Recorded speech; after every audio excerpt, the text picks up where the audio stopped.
یہاں شہدائے احد کا قبرستان بھی ہے، جس میں مارقہ احد میں جام شہادت نوش کرنے والے 70 صحابہ کے جسد خاکی مدفون ہیں۔ جبل احد مدینہ منورہ کے شمالی جانب میں واقع ہے۔ قدرتی صورت میں نظر آنے والا یہ پہاڑی سلسلہ مشرق سے مغرب کی طرف 7 کلومیٹر تک پھیلا ہوا ہے، جبکہ اس کی چوڑائی 2 سے 3 کلومیٹر کے درمیان ہے۔ اس کی بلندی 350 میٹر کے قریب ہے۔ جبل احد کے اس نام کا سبب کئی روایتوں میں مذکور ہے۔ ان میں ایک یہ بھی ہے کہ اس کی وجہ جبل احد کا دیگر پہاڑوں کی نسبت امتیازی حیثیت کا حامل ہونا ہے۔ یہ پورا سلسلہ ایک غیر منقسم ٹکڑی کی مانند ظاہر ہوتا ہے۔ اس کے نام کے حوالے سے یہ بھی کہا گیا ہے کہ اس کی نسبت قوم جالوت یعنی عمالقہ کے ایک شخص کی جانب ہے جس کا نام احد تھا۔ اس شخص نے جبل احد کے قریب قیام کیا تو اس حوالے سے پہاڑ کا نام احد پڑ گیا۔ امام بخاری روایت کرتے ہیں کہ نبی کریم صلی اللہ علیہ وسلم ایک مرتبہ جبل احد پر چڑھے۔ آپ کے ہمراہ ابو بکر، عمر، عثمان بھی تھے۔ وہ پہاڑ ہلنے لگا۔ آپ نے پہاڑ پر اپنا پاؤں مار کر فرمایا، اے احد ٹھہر جا۔ اے احد تجھ پر ایک نبی ہے اور ایک صدیق ہے اور 2 شہید ہیں۔ یعنی نبی تو حضور صلی اللہ علیہ وسلم، صدیق حضرت ابو بکر اور 2 شہید یعنی عمر اور حضرت عثمان۔ چنانچہ جیسا کہ حضور صلی اللہ علیہ وسلم نے فرمایا تھا ویسا ہی ہوا۔ احد وہ پہاڑ ہے جس کے متعلق حضور نے فرمایا، ہم کو اس سے محبت ہے اور اس کو ہم سے محبت ہے۔ غزوہ احد کے سب شہدائے کرام وہیں مدفون ہیں۔ یہ احد پہاڑ 4 جنتی پہاڑوں سے ایک ہے، کیونکہ رسول اللہ صلی اللہ علیہ وسلم نے ارشاد فرمایا 4 پہاڑ جنتی ہیں۔ عرض کیا گیا وہ کون سے ہیں؟ آپ صلی اللہ علیہ وسلم نے ارشاد فرمایا احد جنت کے پہاڑوں میں سے ایک پہاڑ ہے، وہ ہم سے محبت کرتا ہے اور ہم اس سے محبت کرتے ہیں۔ طور جنت کے پہاڑوں سے ایک پہاڑ ہے۔ لبنان جنت کے پہاڑوں میں سے ایک پہاڑ ہے، اور نجبہ جنت کے پہاڑوں میں سے ایک پہاڑ ہے۔ احد پہاڑی کی چوٹی پر بعض پرانے زمانے کی عمارتیں قائم ہیں۔ احد پہاڑ کی چوٹی سے مدینہ منورہ کا تمام جہتوں سے نظارہ ممکن ہے۔ پہاڑی چوٹی کے اطراف میں سرسبز درخت، بالخصوص النبی بادام کے پودے، چکوترا جیسے پودے پائے جاتے ہیں۔ کئی مقامی ناموں سے مشہور پودے الاوسج، السمر، السلم، السدر اور شوق الابل بھی موجود ہیں۔ پہاڑ کی چٹانیں عہد اول کے دور کی چٹانیں قرار دی جاتی ہیں۔ جبل احد کی چٹانیں اپنی انتہائی مضبوطی کی وجہ سے بھی مشہور ہیں۔ یہ سرخ، لاجوردی رنگ اور مٹیالے رنگ کی چٹانیں ہیں۔ پہاڑ کا ایک حصہ آتش فشاں پر مشتمل ہے۔ قشقری کا کہنا ہے کہ جبل احد کے شمال مشرق کی جانب پائے جانے والی چٹانیں نیلے رنگ کی ہیں، جنہیں انڈیزٹ چٹانیں کہا جاتا ہے۔ انڈیزٹ چٹانیں اپنا رنگ بدلنے کی وجہ سے بھی مشہور ہیں۔ یہ چٹانیں سفید سے سبزی مائل ہیں۔ پیارے دوستو، احد پہاڑ محض ایک پہاڑ ہی نہیں بلکہ مدینہ منورہ میں اسلامی تاریخ کا ایک اہم تاریخی اور جغرافیائی لینڈ مارک ہے۔ صرف اہلیان مدینہ ہی نہیں بلکہ دنیا بھر سے آنے والے عاشقان رسول اس پہاڑ کی زیارت کو اپنے لیے باعث شرف سمجھتے ہیں۔ نبی اکرم صلی اللہ علیہ وسلم بھی اس پہاڑ سے بہت محبت فرماتے تھے۔ حضرت انس سے مروی ہے، آپ صلی اللہ علیہ وسلم نے فرمایا احد پہاڑ ہم سے اور ہم اس سے محبت کرتے ہیں۔ جبل احد کئی قابل ذکر خصوصیات کا حامل ہے۔ ان میں سے سب سے اہم پہاڑ کی آتش فشاں چٹانیں ہیں۔ اس میں کئی تاریخی وادیاں، گھاٹیاں، قلعے، کھجور کے درخت اپنی خاص پہچان رکھتے ہیں۔ یہ پہاڑ صدیوں سے مقامی لوگوں کی توجہ کا مرکز رہا ہے۔ کئی احادیث مبارک میں احد پہاڑ کا ذکر ہے۔ بخاری، ابو داؤد اور ترمذی شریف میں بیان کردہ حدیث کے الفاظ کچھ یوں ہیں کہ احد نے ثابت کیا کہ تجھ پر ایک نبی، ایک صدیق اور 2 شہید آئے۔ اس پہاڑ کا نام پڑنے کی وجہ اس پہاڑوں کا باہم متحد ہونا بھی ہو سکتا ہے۔ پہاڑ کے جنوبی حصے میں نبی اکرم صلی اللہ علیہ وسلم اور آپ کے صحابہ نے قربانیاں دیں اور بہادری کے بے مثال نمونے قائم کیے۔ اگر غزوہ احد کا تذکرہ نہ ہو، غزوات رسول کا تذکرہ نامکمل رہ جاتا ہے، کیونکہ اسلامی تاریخ میں غزوہ احد حق و باطل کا دوسرا مارکہ ہونے کے لحاظ سے بڑی اہمیت کا حامل ہے۔ یہ غزوہ 3 ہجری میں واقع ہوا۔ غزوہ احد اسی احد پہاڑی کے دامن میں پیش آیا۔ مسلمانوں کے اس قافلے کی تعداد 700 تھی، جس میں زیرہ پوش صحابہ کرام 100 تھے اور ادھر قریش کا لشکر 3000 کی کثیر تعداد پر مشتمل تھا، جن میں 700 افراد زرہ پوش تھے۔ اس مارکہ حق و صداقت میں جام شہادت نوش کرنے والے خوش نصیب صحابہ کرام کی تعداد 70 تھی، جبکہ کفر کے 30 افراد واصل جہنم ہوئے۔ غزوہ احد پہاڑی جنگ تھی۔ حق و باطل کے اس دوسرے بڑے مارکے میں عرب کے رواج کے مطابق پہلے مبارزت ہوئی، جس میں اہل اسلام کا پلہ بھاری رہا۔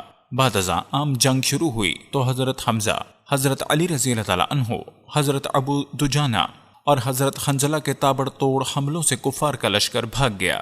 جنگ شروع ہونے سے قبل اللہ کے رسول نے حضرت سعید بن جبیر رضی اللہ تعالیٰ عنہ کی قیادت میں 50 تیر اندازوں کا ایک دستہ پہاڑی درے پر متعین فرمایا کہ تم اس درے پر کھڑے رہنا۔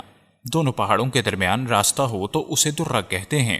صحابہ رضی اللہ تعالیٰ عنہ نے فرمایا کہ تم نے یہاں سے ہٹنا نہیں، یہاں تک کہ میں آپ کو حکم نہ دوں کہ درہ چھوڑ دو۔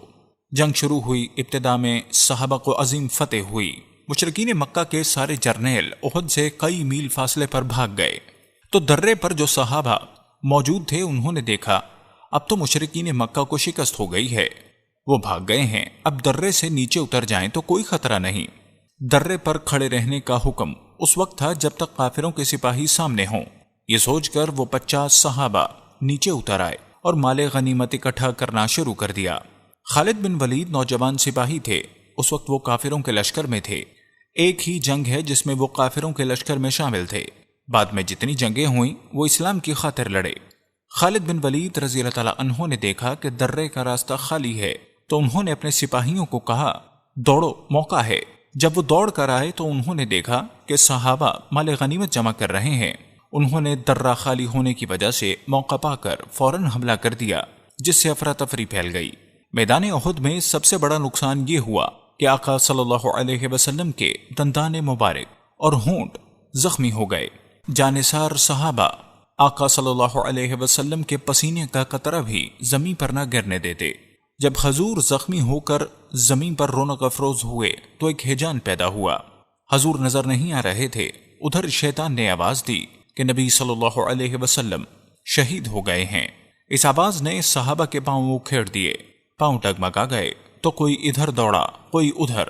قرآن کی آیت ہے، جب شیطان نے انہیں بہکا دیا۔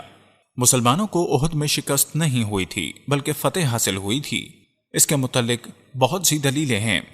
ان میں ایک دلیل یہ ہے، جسے شکست ہو وہ میدان چھوڑ کر بھاگ جاتا ہے، جو میدان میں کھڑا رہے اس کو شکست خوردہ نہیں کہتے۔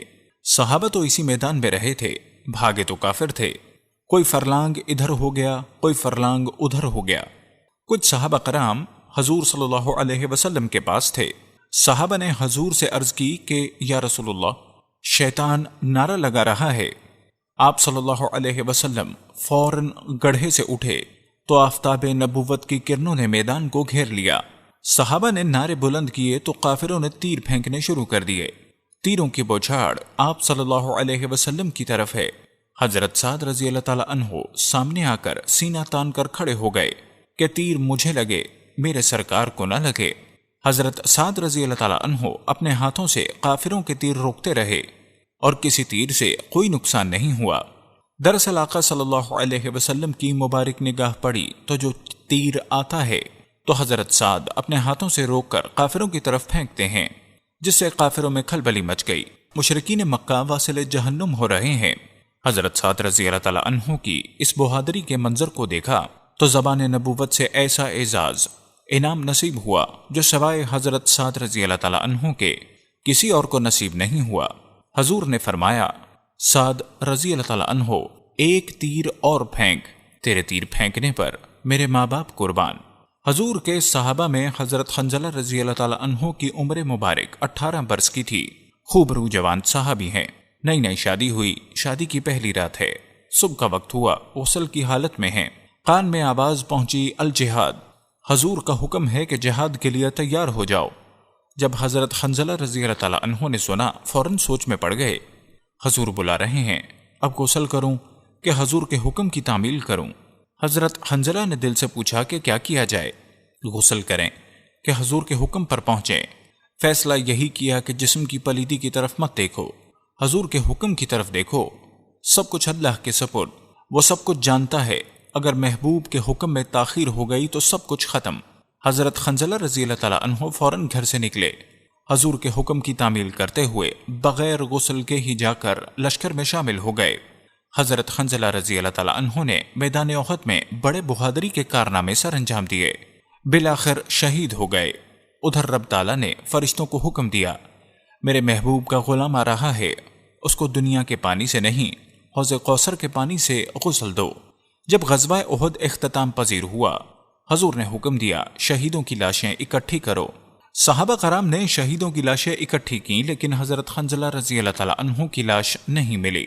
حضور کی نظر اٹھی، فرمایا حنظلہ کی لاش کو زمین پر تلاش کرنے والوں، فرشتے اسے حوض کوثر پر غسل دے رہے ہیں۔ جب حضرت حنظلہ رضی اللہ تعالیٰ عنہ کی لاش زمین پر آئی تو صحابہ نے دیکھا کہ حضرت حنظلہ کے بالوں سے پانی کے قطرے موتیوں کی طرح ٹپک رہے ہیں۔ اسی واسطے سے حضرت حنظلہ رضی اللہ تعالیٰ عنہ کو غسیل الملائکہ کہا جاتا ہے، جن کو فرشتوں نے غسل دیا۔ احد کا واقعہ بڑا نازک اور دل خراش ہے۔